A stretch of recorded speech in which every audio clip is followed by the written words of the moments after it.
La gerbe d'eau est une création d'André Le Nôtre. Dans leur mission, les restaurateurs ne disposent que de 7 gravures et d'une certitude.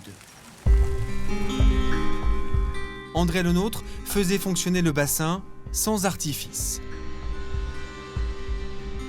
Sur cette carte, vous découvrez le relief de la vallée. En rouge, le château.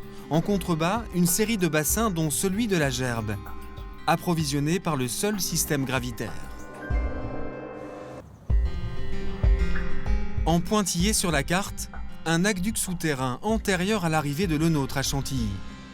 Le jardinier va habilement l'utiliser.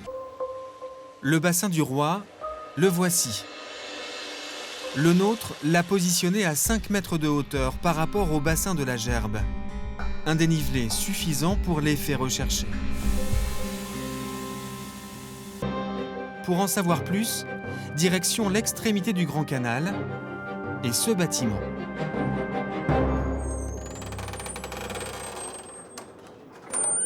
À l'intérieur, une étrange machine. Ce qui est extraordinaire, c'est que ici, la capacité de ce puits est quand même extrêmement faible, mais que tous les jours, on pouvait pomper 1 500 000 litres d'eau. 1 500 000 litres d'eau. La nature savait se montrer généreuse. Nous avons reconstitué en images de synthèse le cheminement du précieux liquide. Voici le pavillon tel que vous ne le verrez jamais. Il mesurait 26 mètres de haut. Sous la charpente, un bassin de rétention. L'eau n'y faisait que passer avant de redescendre vers 2 réservoirs, situés cette fois à l'extérieur du pavillon. Leur rôle, alimenter les jets d'eau de Chantilly.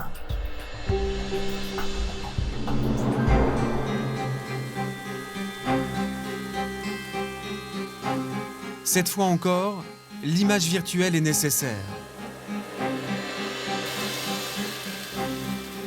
Ces endroits magiques ont tous été détruits à la Révolution. Il y avait la fontaine de Mans, ou encore la cascade de Beauvais et sa symphonie de jets d'eau. Le plus haut dépassait les 20 mètres.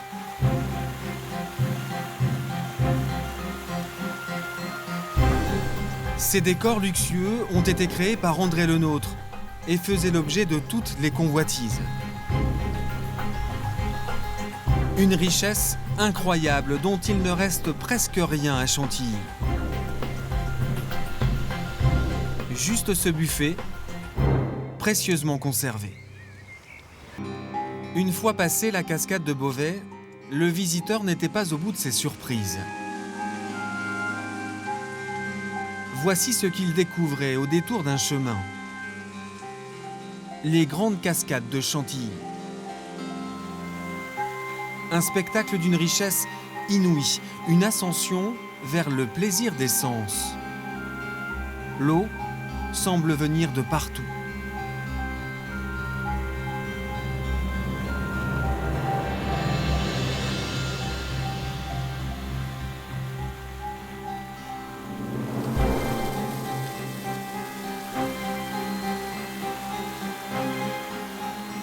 Chaque élément du décor confine à l'endroit une force inégalée à l'époque.